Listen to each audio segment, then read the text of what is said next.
Pontes de Ribeirão Preto sofrem com constantes problemas estruturais. Transtornos para motoristas e moradores que enfrentam trânsito e mudanças de rota. Especialista aponta que manutenção preventiva poderia evitar tanta dor de cabeça.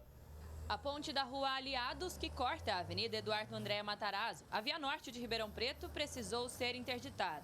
O bloqueio aconteceu após uma forte chuva no fim do mês passado. Segundo a RPMob, a estrutura do asfalto foi prejudicada e, após o reparo, a travessia foi liberada. Só que, segundo comerciantes e motoristas, o problema sempre volta. E aí é transtorno na certa. Chegam até a interditar a ponte, e o que ocasiona um congestionamento, uma turbulência aqui na avenida, tanto para nós, para os funcionários, para os nossos clientes, o que prejudica bastante.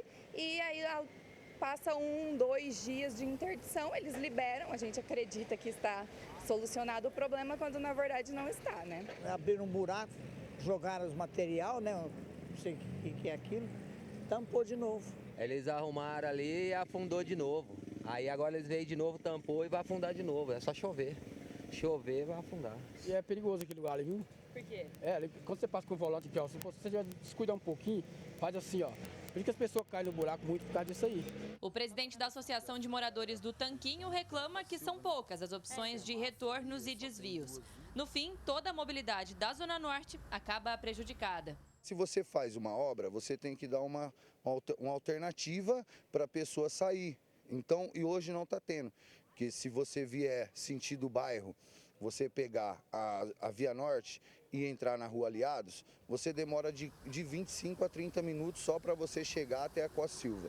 Então não tem sentido uma cidade grande dessa, onde a gente tem tantas pessoas inteligentes, pessoas que capacitada para fazer uma obra.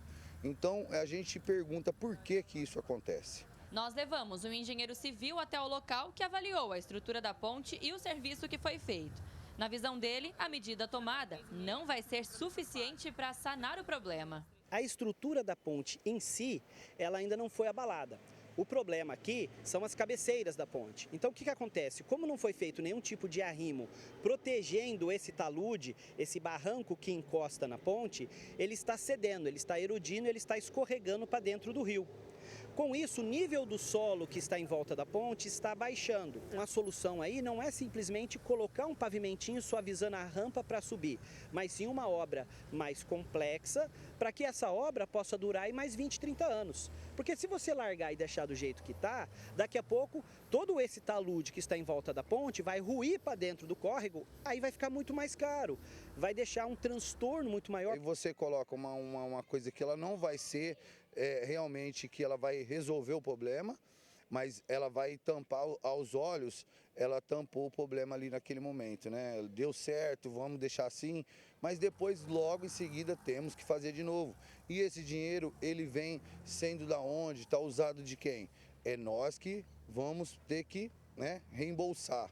Através dos impostos, através de tudo isso. A menos de 1 quilômetro do outro endereço, ainda na Via Norte. Só que no cruzamento com a Rua Coronel Américo Batista, tem outra ponte que precisa de atenção.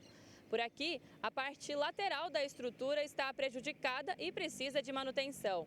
Uma intervenção está sendo feita aqui no local, na pista sentido centro-bairro. Só que apenas para melhorar o sistema de drenagem da região, e não a ponte. E se você fizer um projeto com calma, antecipado, você fazer um projeto de drenagem, fazer um reforço estrutural, trazer aquele muro de arrimo para a verticalidade correta dele, de repente aquela obra dura mais 20, 30 anos sem ter uma intervenção mais custosa.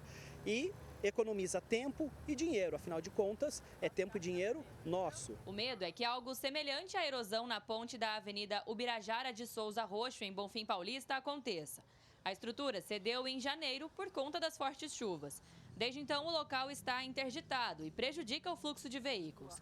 O engenheiro defende que é preciso trabalhar de forma preventiva e vistoriar essas estruturas antes do problema acontecer. Ela precisa colocar profissionais da área para estar fazendo as inspeções periódicas, pode ser, num primeiro momento, apenas visual. Então, um profissional passa em todas as obras de arte, em todos os locais onde é necessário sempre ficar atento, coloca um profissional lá, ele faz um pequeno relatório técnico, onde ele fala, aqui a estrutura está boa, não há o que ser feito, ou não, olha, aqui existe um ponto de atenção. O custo de você colocar esse profissional é infinitamente menor do que você deixar um problema acontecer e depois você ter que vir e fazer obras caras para fazer a correção.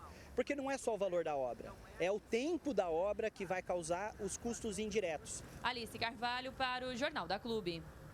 A Prefeitura de Ribeirão não se manifestou até o fechamento desta edição. Já no nosso canal digital da Clube está a doutora Ademar Padrão, advogado especialista em trânsito.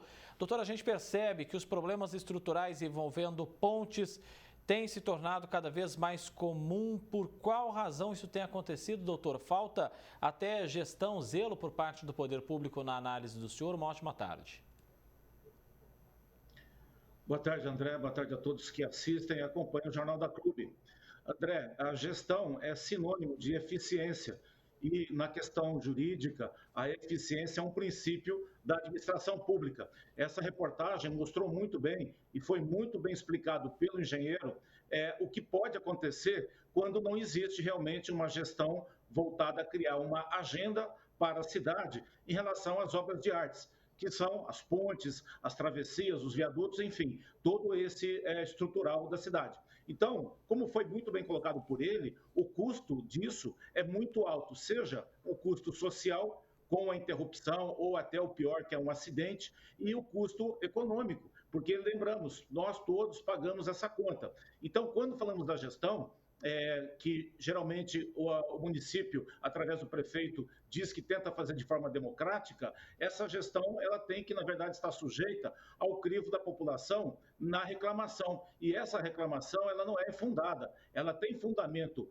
técnico, foi mostrado pelo engenheiro, e o fundamento social. Um entrevistado inicial disse o que acontece com o carro dele quando passa pela ponte, e depois o munícipe que falou da questão da manutenção periódica. Então, a falta de gestão, ela acontece sim, porque ela tem que ser preventiva e não apenas ostensiva quando acontece o fato que depois vai levar a situações de perigo e de desconforto para toda a municipalidade. Doutor, esses dois casos que nós citamos aí na reportagem estão na Via Norte, uma avenida que recebe um fluxo altíssimo de veículos todos os dias. Não dá para faltar manutenção no lugar como esse realmente, né?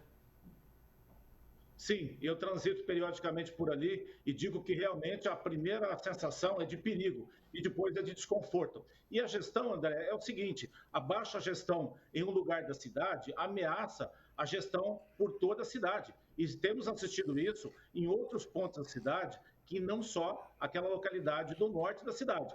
Então, o que acontece realmente é uma falta de visão em relação a uma agenda, como foi muito bem colocado pelo engenheiro, uma agenda que faça a verificação periódica e vai fazendo uma manutenção preventiva durante um período. Quando necessitar de uma intervenção mais gravosa e mais custosa, ela pode ser feita e aí volta uma durabilidade de longa data. Então, realmente, é um olhar mais atento para isso, porque isso se desdobra em questões de custo operacional e dinheiro, que é nós que pagamos, e social, que é o desconforto e até os acidentes, que esses não podem acontecer porque comprometem a administração diretamente, André. E a gente sabe que muitas vezes, doutor, esses reparos eles acontecem de forma paliativa, não resolvem o cerne da questão, o problema, aí fica gastando dinheiro público, é um enxugar de gelo. Sim, e também é um ilícito administrativo, que pode penalizar o agente público, porque ou ele realmente toma uma providência dentro do princípio da eficiência e resolve o problema, ainda que demore um pouco, ou ele vai fazer uma alternativa, uma outra obra para substituir essa. Fazer por fazer, André, realmente é assinar o atestado, não só de burrice da administração, mas como de incompetência. E eu acredito que isso deve terminar, porque continuando dessa forma, a cidade não suporta mais. E essas vistorias, elas precisam vir acompanhadas, elas precisam ser feitas, na verdade, com mais frequência, né? Não adianta o poder público ir lá uma vez por ano ver como é que está a situação da ponte. Frequência e também o nome seria inspeção, conforme falou o engenheiro, porque tem que ser feito por parte de técnicos que sabem detectar a origem do problema para poder dar o diagnóstico e o departamento correspondente providenciar o que é necessário. Apenas a vistoria, como eu acho que tem sido feito esses tempos, é o que leva a essa situação atual. É olhado, mas não é analisado de forma mais técnica e por isso o tempo passa, a coisa acontece e não resolve. Na verdade, como falou o munícipe, é quase que pintar o pavão para poder esconder o problema, André. E de novo a população é que sofre, né, doutor? Porque acontece a interdição de ponte, a população tem que pegar desvio, chega atrasado no local de trabalho, só que esse cidadão paga imposto e não vê isso sendo revertido em benefício da mobilidade. Rapidamente, por gentileza, doutor. Sim, exatamente isso. Você resumiu tudo. Eu só lembro que a gestão, ela não pode ser transitória, ela não pode ser provisória. Ou ela existe ou ela não existe. O município paga, e pagando, ele tem que ter um serviço. Não tem mundo perfeito, mas pode ser feito uma coisa melhor do que assistimos nessa atualidade, André. Doutor Odemar Padrão, agradeço muito a presença do senhor aqui no Jornal da Clube. Um forte abraço e até a próxima. Boa tarde a todos, André.